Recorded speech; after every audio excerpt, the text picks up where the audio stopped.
Hello, how you guys doing? Happy holidays! I am Gigi and you're at the Messy Sweet Spot, and we have some more news about Meek Mills and Diddy. You guys not going to believe what's going on here. We all heard the video footage of Meek Mill and Diddy, right? Where Meek Mills was the bottom and he was screaming like a bi, right? And we've seen Meek Mills and Diddy wearing matching clothes as if they were lovers. Allegedly they were. But now Meek Mills, he has turned his back on his lover Diddy. Yes, he has coming out speaking about No Diddy, which got Diddy's sons in a outrage. They are so mad. They feel betrayed by Meek Mills because Meek Mill, you're supposed to be his bottom man. And they went at it at him. So now Meek Mills, he is speaking out. I'm hearing he's dropping tapes. I'm hearing that he's trying to distance himself from Diddy because now people are teasing his kids about him being a homosexual. He's been teased and disrespected by his homies for being a down low homosexual, and he's out here saying he's not a homosexual, but he was hanging tough with a homosexual. You know, birds of the feather flock together. Okay, so how? Come on now, we've seen it. We've seen so many video footage of Meek Mills being compromised. Okay, so we're not buying it. Are you guys buying it? I'm not buying it. So let's look at this video that they have out. Meek Mill turns on Diddy and leaks the tape. I'm dying to see what's going on here. When I tell you the chickens have come home to roost, and all of Diddy boyfriends, power bottoms, down low lovers, they are fighting amongst each other behind the scenes. Yes, they are. It is getting nasty and wicked, and everything should be revealed. But let's watch it. And I just want to say thank you all for the likes, the shares, and the subscriptions. Keep them coming. And you are at the Messy Sweet Spot. So let's hear what they have to say. Okay, are you guys ready? Let's listen. What's up? Yeah, y'all already know how we playing out. Let's Real go. life. Real life. Diddy gang, Meek Mill in real life. Don't ever disrespect me, you heard? Be good and that feel drove me crazy. I was in that 19.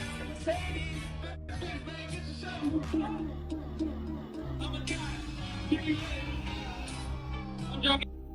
I'm on the right track. You know, ain't no party like a Diddy party, so. Yeah, that's what's up. When Diddy got locked up, Meek Mill came out saying that he'll pay somebody $100 grand to investigate that he has nothing to do with anything with Diddy. Man, look, you can't take back what your received. So it looks like Meek Mill has done a full 180 on Diddy, and he's now desperately trying to distance himself from those allegations. For months now, the online streets have been gossiping about Meek being one of Diddy's boy toys, and it looks like Meek is over it because he just hopped on that No Diddy train in a video with a fan. But that's not all. Insiders close to Meek are saying that if push comes to shove, he's even ready to snitch on Diddy in court to save himself. Now, you all know Diddy's been at the center of those suspect rumors for a while, and Meek's name has come up more than once. But now, instead of shutting things down quietly, Meek's flipping the script. Sources close to Meek are saying he feels his reputation is on the line, and he's ready to throw Diddy under the bus to protect himself. However, Diddy's son, Justin Combs, has now joined the chat, and he's calling out Meek for switching up on Diddy. So what's actually going on with Meek Mill? Is he spiraling right now because something major is about to be exposed about him and Diddy? Let's get into it. But I know this. Two men dress alike. It's just like two men laying down. When they both get up, they both homos. So rumors about Meek Mill and Diddy have been swirling for a long time, but they really picked up steam after Diddy's former producer, Lil Rod, filed that explosive lawsuit, alleging that Diddy bragged about sleeping with several men in the industry. Now, some of the names in Lil Rod's lawsuit were redacted. However, he did leave enough clues for fans to figure out that one of the people was Meek. The lawsuit said Mr. Combs informed Mr. Jones that he had engaged in physical relations with rapper Redacted, R&B singer Redacted, and Stevie J. And then for the rapper, there's a footnote that says, a Philadelphia rapper who dated Nicki Minaj. Meanwhile, all kinds of videos of Meek and Diddy started popping back up online, including that infamous one where Meek is chilling in the pool at Diddy's mansion, while Diddy's praising him for putting in that work and calling him daddy. Hey, what's up, King Son? Man, you doing it, man. You deserve it, daddy. You putting in that work. Proud of you. I love you. Yeah. And then there was that photo of Meek and Diddy posing like a couple in matching outfits at an industry party. But instead of ignoring the rumors or denying any involvement in Diddy's shady business, Meek started going off on people online, and he even claimed this is all a conspiracy against him because he's an independent artist. When DJ Academics brought up those footnotes in Lil Rod's lawsuit, Meek fired back saying, now y'all see how bad they want to stop you when you drop independent music that's going to get play regardless and make millions. A whole campaign the day before I drop. I'd be crushing through this internet too easy. But the rumor mill was already in overdrive by that point. And then a video popped up of Meek's ex, Nicki Minaj, talking with Soulja Boy and saying how she knows for a fact there are a lot of DL men in the music industry. Do you think it's a lot of undercover brothers in the industry? Oh no, Queen. We don't know nothing about undercovers. Oh no. We don't know about that. Okay. Because I do. Now, after all that, people laid off Meek for a bit because it was pretty obvious he was spiraling and no one wanted to push him further. But then things went left again when that wild audio leaked, which some people claimed was Meek and Diddy. Now, there's no proof the audio is really of the two of them, but either way, it definitely added more fuel to the rumors. Now, I can't play the full clip for you because it's seriously disturbing, but I'll let you hear a small part of it.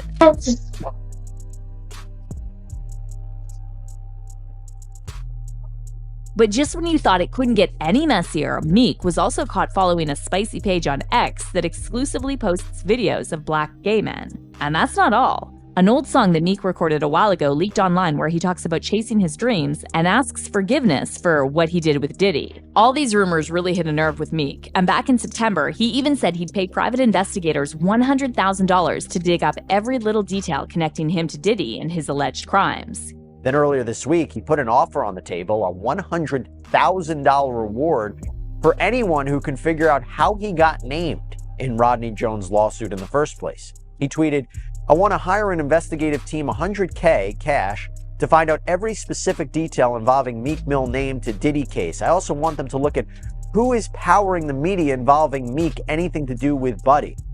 And then in quotes, something not right.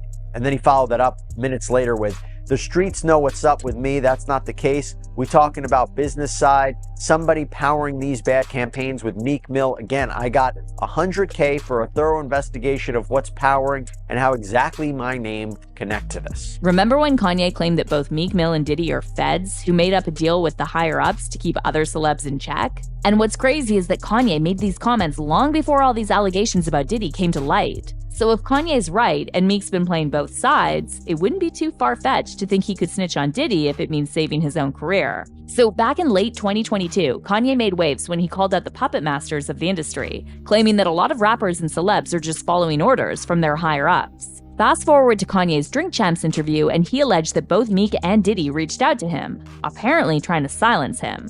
Kanye called them fake tough guys and suggested they made deals with the feds and their superiors and are now stuck doing whatever they tell them to do. I don't got no celebrity friends because when I was on TV, on Instagram saying, I don't know where my child is, and the Kardashians kidnapped my daughter in public, and I didn't have the address of my child, none of these want to say something now. Gave you the address though? Just gave me the address. Okay. But as far as Meek Mills, Puff Daddy, whoever, none of these, all you fake hard. Wait. No. Okay. All you fake hard. You know what I'm saying? I don't can't shoot nobody anyway. And the reason why you got chalk is because you did a deal, you fed. You know what I'm saying? That's why you got to come at me, because part of the deal for you to be able to do all that and get out of jail is that you promise that you're going to go pull my co-car. So y'all about me. Now let me say it calm. You about. You shut. But that wasn't the end of it. Later on, Kanye ran into some paparazzi and he brought up Meek and Diddy again. And this time, he was talking about how most celebs are controlled because they managed to avoid prison by making deals with the higher-ups. Y'all can't send none of y'all Meek Mills, y'all puppies, none of these things. By the way, there was also talk back then that Diddy instructed Meek to speak out against Kanye and paint him as crazy. Shortly after Kanye accused both Meek and Diddy of working with the feds, Meek dropped a freestyle over DJ Khaled's God Did track, where he raps, "Make $100 million and still go get my friends after. And that don't go for everybody, just the only ones that blend backwards for me. I will never sell my soul for money, like I'm Kanye." But Meek didn't stop there. He also posted this long message on his Instagram stories, calling Kanye crazy and lame and accusing him of hating on his own people. Meek wrote, "It hurts my heart to even know some of y'all this crazy and lame. What you be doing for fame driving you crazy. Look how hard you came at me. You know I'm vocal. It's like you hate your own people." However, fans were quick to point out the irony in Meek accusing Kanye of selling his soul and turning on his own people, especially since Meek spent all that time cozying up with Diddy and his billionaire friends. And speaking of Meek's friendships with shady billionaires, right after Lil Rod claimed in his lawsuit that Diddy bragged about sleeping with Meek, a video popped up showing Meek doing bunny hops for Diddy's friend Michael Rubin. Why are you doing bunny hops, Meek? Because you got your in tennis. You got your keep going. Count out loud. Count out loud. Yeah, huh? 6, 7, 8, 9, 40, 41, 42. Keep up. Keep going. 2. Keep going. Keep going. Don't cheat on your bunny hops. They suck. Your bunny hops suck. You got 250 more to go. Now, some fans tried to defend Meek, saying it's not that serious and he was just goofing around. Others, however, like Charleston White, weren't buying it, and they said something just doesn't sit right with Meek hanging out with these billionaires. Charleston also brought up Meek's relationship with another billionaire, Robert Kraft, and said there's something strange about those all-white parties Meek's always at, rubbing elbows with these rich older men. Like them white boys. When you niggas go on them boat ride, when you gotta put them white shorts on with them white shirts, with them white socks and them white shoes, and you be in your all white, in my mind, I think them white boys, y'all gonna be around all them kind of white men. Ain't no around a bunch of on the boat with no all white party with them billionaire white boy like Robert Kraft. Them some freaky white boys. Jump for me, Meek. We got a bet, Meek. Come on, Meek. Come on, Meek. Don't you be a sore loser. Bunny hop for me, Meek. And you did it.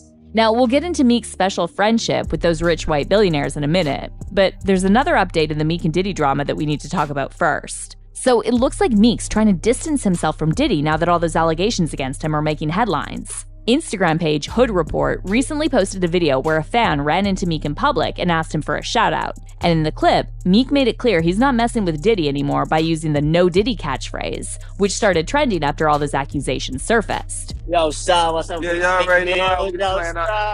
Let's real life. Real life. Diddy gang, Meek Mill in real life. Disrespect me, you heard? Meek, yeah, Meek.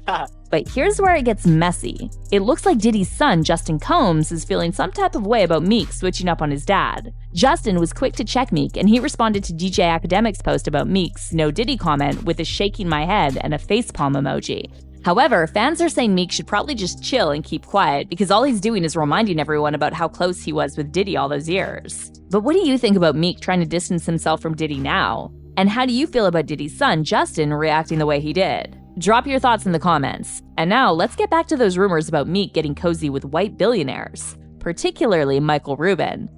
Actually, when I see the narrative of a really good friend of mine like Meek, and people trying to, again, if he was gay, which there's not one gay bone in his body, who cares? Number one, if people want to be gay, it is 2024. Who the f cares?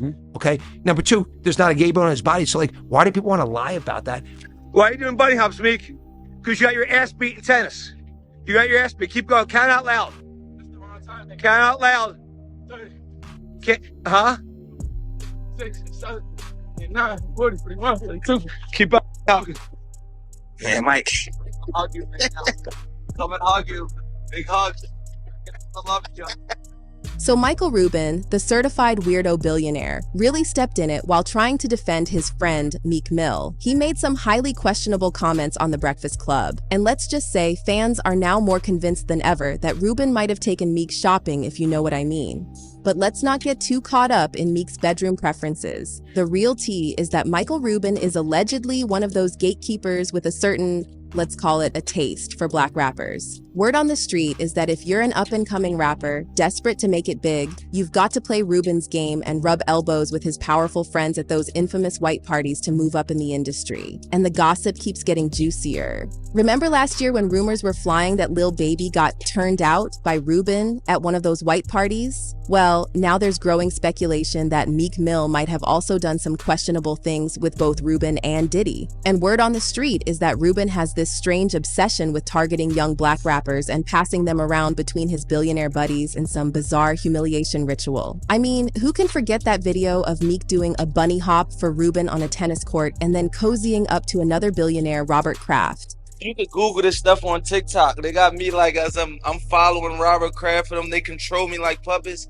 This is no such thing. This is a man that cared about me at one of my worstest times where I didn't have as many resources as you think as a rapper. But you know what really had people talking after Rubin's interview on The Breakfast Club? He made some bizarre and condescending comments about the black community, making sweeping generalizations and going as far as talking about what he dislikes the most about black people. But who does Rubin think he is to lecture the black community on how they should act? Fans and even some artists were quick to point out that it's not his place. Because just imagine if the roles were reversed and a black rapper started airing out his thoughts on Rubin's community and generalizing his people. Let's be real, that rapper would be labeled anti-Semitic faster than you can blink, and keeping their career intact would be a long shot. So the real question here is, why are Meek Mill and all these other rappers clinging to Rubin's coattails? Could there be some truth to those whispers about rappers doing some questionable things at those mansion parties and then getting blackmailed by these powerful white executives?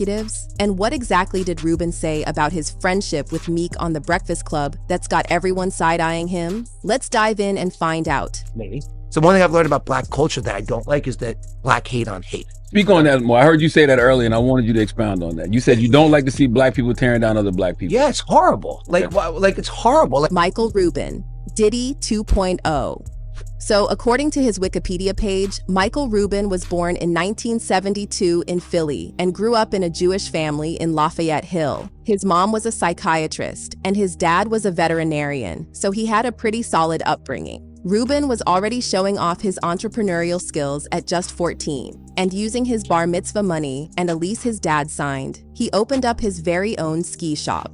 These days, Rubin is the CEO of Fanatics Inc., the go-to company for licensed sportswear for nearly every major sports league you can think of: NBA, NFL, MLB, NASCAR, Formula One, WWE. As of December 2022, Fanatics Company was valued at a whopping $31 billion, while Rubin's personal net worth is valued at $11.5 billion. So you're probably wondering what's so shady about Rubin's story. I mean, on the surface, it sounds like he's just a sharp businessman who made it big, especially considering he supposedly grew up in a middle-class family. Pretty impressive, right? Well, here's where things start to get a little sketchy. Word on the street is that Rubin's success isn't just about being business savvy. It's more like 90% due to him cozying up to all the right people. But here's the weird part. When you watch his interviews, he comes off as the most insufferable, charisma-free person ever. So how exactly did he charm his way into all these influential circles? People are definitely side-eyeing this one.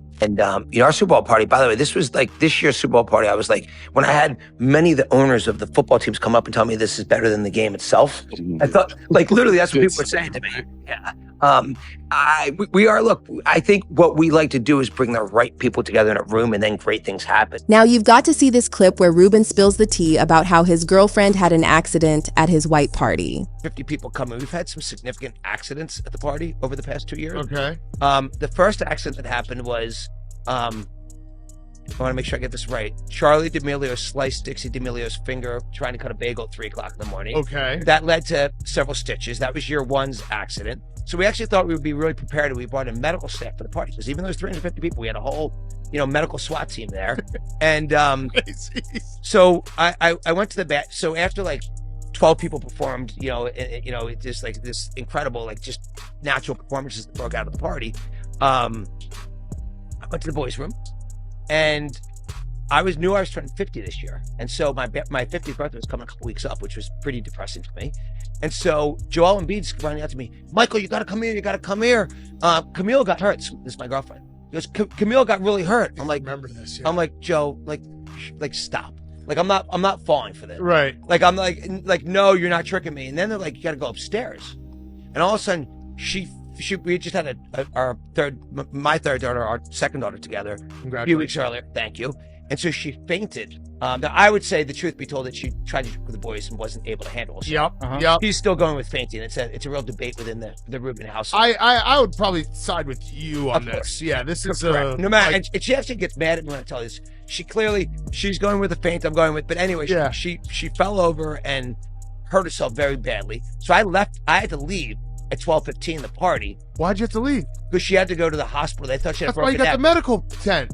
Like, hey, send them off. So this is my party. I'm going to be honest with you.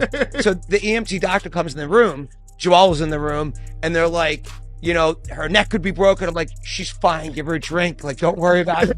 I'm like, she's good. Like, put her back in the game. Who cares? And Joel screaming like, I've had this happen. You've got to go to the hospital right now. And someone else is screaming at me. And so obviously I was like, do I leave my 300 friends here, or do I go to the hospital and be a good guy? And so I made the decision I had to make. All right. Yeah. I don't want to say it's the right decision. No, it was so now I'm in the hospital, and like literally as I'm getting there, someone else shows up, like one of our friends, and I'm like, Camille's like, why are you here?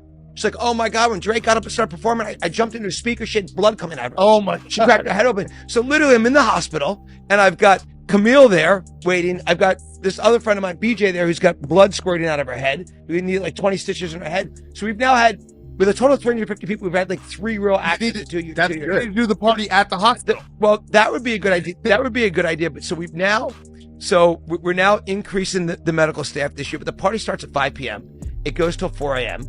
And I came back from the hospital. I, of course, left Camille in the hospital once I knew she was going to leave. Yeah, right. Yeah. Right. I'm like, vital signs I'm coming good, back I'm out. hot. Yeah. I'm FaceTiming Trav. I'm like, Trav, I'm coming back in hot. And there were about 200 people left when I got back, and we went into high gear from the 2 to 4 a.m. strong this year. Okay, first of all, can we talk about why a grown man is out here calling the bathroom the boys' room? And then the way he's trying to crack jokes about his girlfriend's accident while showing zero concern. It's just giving off some seriously weird vibes. And did you catch that bit where he casually mentions the D'Amelio sisters had an accident at his first white party? Well, let's do the math.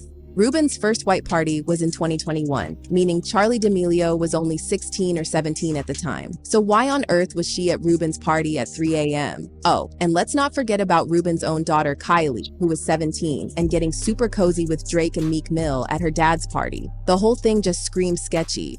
Honestly, there's just something so off and downright creepy about Rubin's whole vibe. I mean, how did this guy manage to get all these celebs in his inner circle? It can't just be about the money, right? There are plenty of billionaires with way more cash, but you don't see them rubbing elbows with every celeb out there. Well, here's the tea. There's been a lot of buzz that Rubin swooped in and took over after Diddy stopped throwing his infamous white parties in the Hamptons. And get this, people are whispering that Rubin didn't just take over the party scene, he allegedly took over Diddy's rumored blackmail operation too. Now, in case you missed the latest conspiracy wave, word is Diddy's been running a blackmail ring for years. Think Epstein, but in the hip-hop world, and now that Diddy's fallen out of favor, many believe Rubin's the one pulling the strings. So is this why all these rappers and athletes are so eager to be seen with Rubin? Could he be using footage from those wild white parties to blackmail them? The blackmail plot. It feels like every day another one of those wild Diddy conspiracy theories actually comes true, and it's just dragging us deeper down this rabbit hole of pure madness.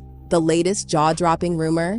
Word on the street is that Diddy's been running some sort of blackmail operation in the hip-hop scene, and apparently he's got some big-name players allegedly backing him up. This new lawsuit just came out that shows tons of evidence that P. Diddy, Puff Daddy, has been running a blackmail operation very much like Jeffrey Epstein, but in the rap and music industry for basically 30 years. The record executives at the very top knew what P. Diddy was doing. They were attending the parties with underage girls where they were spiking drinks. They were deeply involved in Diddy's personal life. and all evidence points to them supporting his operation, or at the very least turning a blind eye to it. And now that Diddy is officially under Homeland Security investigation, the drama just keeps getting juicier, with fresh reports linking him to this supposed blackmail ring. So Diddy allegedly had cameras hidden everywhere, in his house, on his private jets, on his yachts, you name it. Rumor has it, he would secretly film his powerful industry buddies in some seriously compromising situations, often involving young people who were supposedly brought in specifically for these shady higher-ups. And when I say higher-ups, I'm not just talking about rappers and music execs. The word is that high-ranking government officials, foreign leaders, and other major players were regulars at these wild gatherings. Now, you might be thinking, why would Diddy even bother blackmailing politicians? Well, it sounds like Diddy might not be the one who cares, but the people allegedly bankrolling this whole operation sure do. And wait until you hear how this independent journalist, Ian Carroll, connected the dots on some mind-blowing details about this rumored blackmail ring. In order to understand this lawsuit against P. Diddy, you need to understand the history of sexual blackmail. A lot of people in the comments are misunderstanding why rap music is so anti-gay. And a lot of people understand the ties of Israel and the Mossad to blackmail by Epstein. But a lot of people don't realize the ties of blackmail back to the invention of blackmail and the Jewish mob.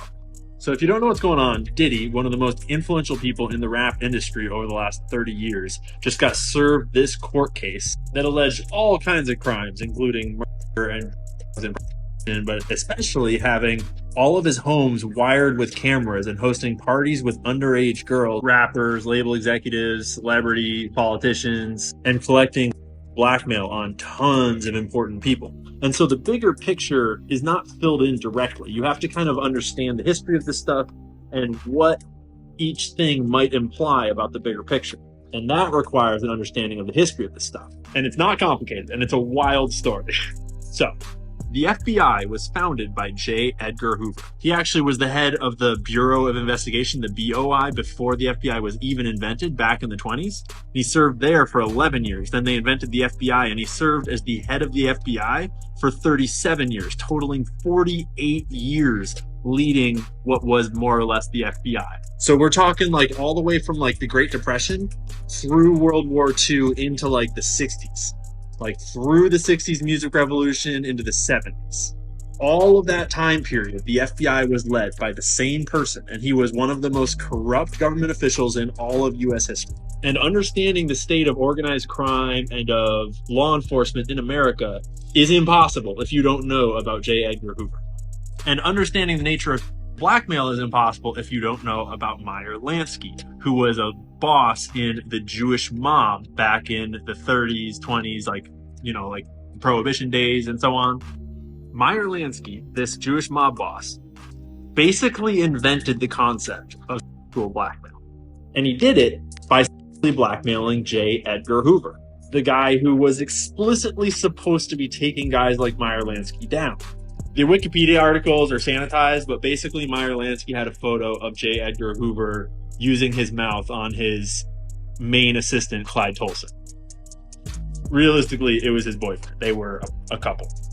But then, once Hoover was blackmailed, he was like, how much worse could it get? And so he started hosting blackmail parties in collusion with these mobsters and inviting all sorts of important people to these blackmail parties to collect his own blackmail. This all happened in what was called the Blue Suite at the Plaza Hotel. And it was basically a bunch of male cross-dressing orgies all caught on camera for like a decade or more. And because Hoover was already blackmailed by the most powerful gangsters in the world, like he didn't give a shit. He just went and hosted them, and everybody got blackmail on everybody. But the critical piece to understanding the gay aspect of rap music today and the whole situation back with Hoover is that at the time, remember, Cold War, McCarthyism, like we got to get rid of all the communists. There was what was called the Lavender Scare, which is basically just saying that they were all really worried that gay people would get blackmailed by the Soviet Union. And so it wasn't good to be gay, because if you were gay, you could get blackmailed because you wouldn't want anyone to know you were gay. And so don't be gay. And so you should be ashamed of being gay. And so then the blackmail is like, see, it's like a big circle of how the one creates the other, creates the other, creates the other. Yeah, now think about rap music. all the rappers are super hard and like gay people suck, and then like a bunch of them are gay and they're getting blackmailed about it, and so they rap more about how they're hard and gay people suck, and it creates this little circle. Yeah, the blackmail industry learned early on back in the Cold War that it is much easier to do blackmail in a culture of anti-gayness, because gayness is not wildly uncommon. Lots of people are gay. But the more you can stigmatize it and make it a taboo, the more they have to hide it. And the more easy it is to exploit it when you offer this taboo thing to the people that want it.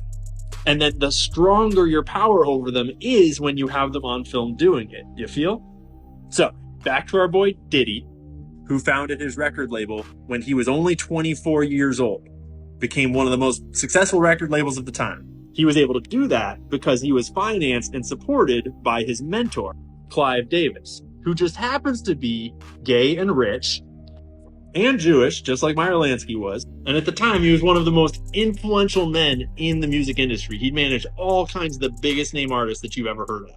And he found this guy, Diddy, on the up and up in one of his companies, who we now know from this lawsuit and the other lawsuit filed by his ex-girlfriend Cassie, which is horrific, disgusting, not a good read. We know that Diddy has some real effed up sexual proclivities, as well as just generally probably being at least gay or bi, one of the two. So Clive Davis finds this guy with questionable morals, questionable habits, and ready to go crazy whatever. Like, he's willing to shoot people. He's willing to launder money. He's willing to do crazy. He's willing to do basically anything. This is just me speculating on Clive here, on his motivations, but Clive mentored Diddy, and Clive brought him up, and Clive elevated him to a record executive by helping him found his label, Bad Boy Records. That was Clive's move. He did that. And then Diddy, along with a lot of help from a lot of other people all around him, proceeded to do 30 years worth of blackmail operations within the rap industry and promoted artists that seem to have been ensnared in it, like Usher, for example, like Meek Mill. Hell, even Justin Bieber is like directly in this story. And so what you wind up with is a rap industry, a music industry that is full of people that are creating the types of music that the people above them, that the people that hire them, that the people that manage them want them to make. They're all terrified of stepping on the wrong toes or getting out of line or doing what they're not supposed to for one blackmail reason or the other. And we wind up with an entire industry full of musicians that are glorifying gangs and violence and drugs. I mean, think about it. There's no better way to undermine an entire population, an entire race, an entire culture than to target their kids with subversive messages that they're going to think is cool, and the parents can't say about it because then the kids will just think it's cooler. So yeah, this explains why all of Diddy's industry friends are now completely silent on the allegations against him. And by the way, the whole concept of a white party was popularized by Diddy in the 90s, and between 1998 to 2009, his white parties were the hottest ticket in town, bouncing from one exclusive spot to another. And of course, you had to be decked out in all white to get in. But you know what's interesting? A lot of the same celebs who were mingling with Diddy at his white parties back in the day are now regulars at Michael Rubin's Hamptons events. Take Leonardo DiCaprio, for instance. He was a staple at Diddy's white parties in the Hamptons. But guess what? Now he's become a fixture at Rubin's white parties. It's the same deal with Jay-Z. He's practically a permanent fixture on the white party guest list. Check this out. Here's Jay back in 2003 at Diddy's white party, rubbing elbows with the late Uptown Records founder Andre Harrell. And fast forward to this year, and there's Jay again, making an appearance at Rubin's white party. So does this mean that all the celebs at Michael Rubin's parties are getting mixed up in some sketchy, illegal stuff and being blackmailed? That might be a bit of a leap, but the gossip is hot right now, suggesting that just like Diddy, Rubin's hosting these wild after parties where young rappers are getting involved in some shady activities with his wealthy pals. And get this, there are whispers that Rubin and his older white buddies might be into making young black rappers go through some bizarre humiliation rituals. To be fair, it doesn't look like anyone's being forced into anything. It seems like a lot of these rappers are going along with it voluntarily, whether it's to avoid legal trouble or to chase that career boost, #1 hits, and awards. So which rappers are supposedly participating in these rituals? And is there any truth to those rumors about Rubin and Meek Mill? Rubin's taste for rappers. So in case you missed it, social media went wild last year when Lil Baby got snapped in some seriously bizarre photos at Michael Rubin's white party. The event was packed with all the heavyweights from music and sports, but it was one photo featuring Lil Baby that caught 50 Cent's attention. True to form, 50 Cent took to Instagram to share the pic of Lil Baby looking all chummy with Michael Rubin and NBA star Kyle Kuzma. And of course, 50 did what he does best. He posted a fiery caption connecting the dots between Diddy's notorious parties and Rubin's white bash. He wrote, "See, this is why I don't roll with Puffy and his crew. What the F is going on here? Get the F off my young man. What the?" And as if that wasn't enough, another photo from the party had everyone talking. It showed Michael Rubin hugging Lil Baby from behind, which was definitely raising some eyebrows. Keep in mind, Rubin is 22 years older than Lil Baby, so it's no surprise that fans were buzzing about why a grown man like Rubin seems so cozy with someone so much younger. But wait, there's more. Lil Baby and Rubin didn't stop with just the photos. They later shared videos on their IG stories showing them chilling together on Rubin's private jet. In one of Rubin's videos, Meek Mill also makes an appearance, and Rubin is heard joking around with Meek and Lil Baby about those controversial photos. He even teased them, saying they'd be getting more hugs later on. Don't be making fun of me when I'm drunk. You're going to get another drunken hug tonight. I don't care what anyone says. You're getting a drunken hug. You too. You too. Drunken hugs are coming tonight. So let's talk about Meek and all the buzz surrounding him. Things took a wild turn earlier this year when Diddy's former producer, Rodney Lil Rod Jones, dropped a bombshell lawsuit. Lil Rod claimed that Diddy is running a RICO enterprise and has had physical relationships with high-profile rappers and R&B stars, including Meek Mill and Usher. To add more fuel to the fire, an old clip resurfaced featuring Meek's ex, Nicki Minaj, chatting with Soulja Boy. In the clip, Nicki hints at a lot of shady behavior in the music industry, suggesting that there are many men keeping their preferences on the DL. Do you think it's a lot of undercover brothers in the industry? No, Queen. We don't know nothing about undercovers. Oh no. We don't know about that.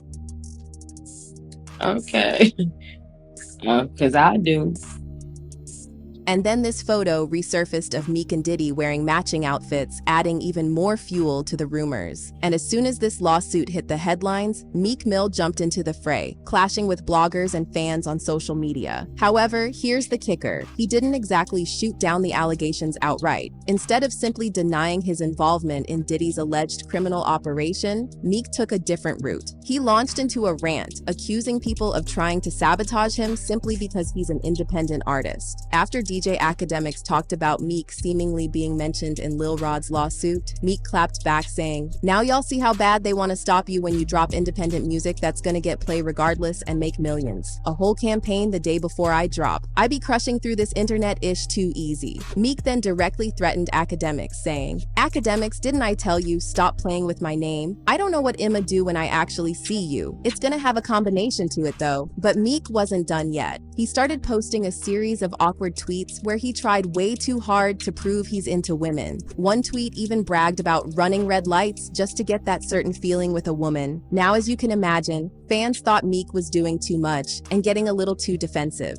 And they started speculating if he was trying to cover up more than just his rumored bedroom preferences. But just when Meek thought the online buzz had died down and people had forgotten about his connection to Diddy, his other rumored sugar daddy, Michael Rubin, decided to stir the pot with some seriously sketchy comments. Rubin on Breakfast Club. So Michael Rubin recently caused a major stir with his appearance on The Breakfast Club when he jumped to Meek Mill's defense amid swirling rumors about Meek's preferences in the bedroom. And Rubin didn't mince words. He said, "There's not a gay bone in Meek's body." Rubin was clearly frustrated by the gossip, especially in light of that viral clip from 2021 showing Meek doing bunny hops on a tennis court with Rubin. But honestly, Rubin's choice of words didn't do Meek any favors and just seemed to add more fuel to the fire. The thing I don't like about that is it doesn't bother me for me. It bothers me that it actually, when I see the narrative of a really good friend of mine like Meek, and people trying to, again, if he was gay, which there's not one gay bone in his body, who cares? Number one, if people want to be gay, it is 2024. Who cares? Okay. Number two, there's not a gay bone in his body. So why do people want to lie about that? Why do people want to change a narrative, a bet he made with me and try to hurt him? That is the one thing I've learned about, You know, look, I'm just being blunt because it's me. Now Rubin is definitely right that no one should be fixated on Meek or anyone else's orientation, but the way he worded his response was just off. Why say, there's not a gay bone in his body, when he could have just said Meek's sexuality is none of his business and shouldn't be anyone else's? It's strange how Rubin addressed this, especially since Meek's been working so hard to clear up those rumors. And if you think that's the worst part, think again. Rubin went on to lecture the Black community about what he likes and dislikes about the way they treat each other. After getting all worked up about the jokes aimed at Meek, he then generalized his criticism to the entire Black community. The one thing I've learned about Black culture that I don't like is that Black hate on hate. Speak on that more. I heard you say that earlier, and I wanted you to expound on that. You said you don't like to see Black people tearing down other Black people. Yeah, it's horrible. Like, I want to support look, you got anything I can ever help with, I'm always there. I always want to be helpful. I feel lucky and fortunate to do what I do every day because, you know, whatever success I've had, I feel blessed to do that. And I want to give back in every way I can. Business and in charitable things, I'm always trying to be helpful. Like, why does someone want to bring somebody else down? Let's try to build everybody up. Like, I'd be more excited if I'd be more excited to see one of my friends do something that's 99% less meaningful to me, but it would be really meaningful to them because I want them to do great. I want everyone around me to do. There's a little bit, you tell me, you guys correct me if you think I'm wrong. I think there's a little bit of a Black culture of like, it's Black hate on hate. It's like that Black judge that we had that hated on hate and wants to put it into a term part on it. Okay, it's like it's what people always say to me. It's like Black hate on hate.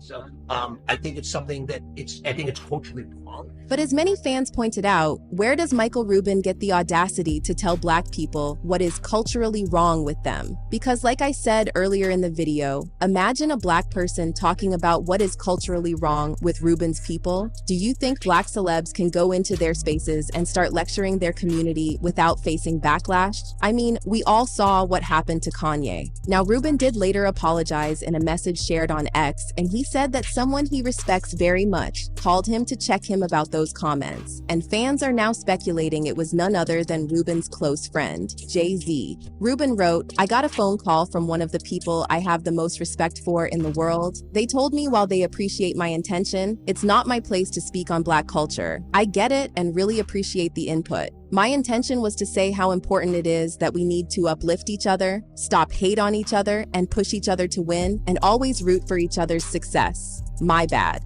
Much love and appreciate the feedback." But Rubin's apology barely put a dent in the backlash. And fans are now saying what's even worse than Rubin's audacity to speak this way is the fact that all these rappers and radio hosts are bending over backwards to please a guy who disrespects the very people he makes money off of. One fan said, "It don't matter if you think Michael Rubin was right or not. The fact of the matter is that no Black man would be allowed to get up there and critique the Jewish community. Stop looking for white approval and stand up for yourself. No other group would allow that. So why should we?" And someone else added, "If it's not Rubin, it's any and everyone else. If you want to ish on Black people, all you have to do is go on The Breakfast Club. They will allow it. They continuously allow it. I judge the F out of y'all for still subscribing and listening." But what's your take on Rubin's comments about Meek Mill and the Black community? And why do you think all these rappers are so eager to stay close to Rubin? Are they just chasing fame and trying to be seen as— Ooh-wee, honey. When I tell you this hip-hop industry is wicked, it is so wicked, okay? I want to know, what do you guys think about this? Again, happy holidays. Make sure you guys like, share, subscribe here at the Messy Sweet Spot, and I'll see you guys on another video. Bye.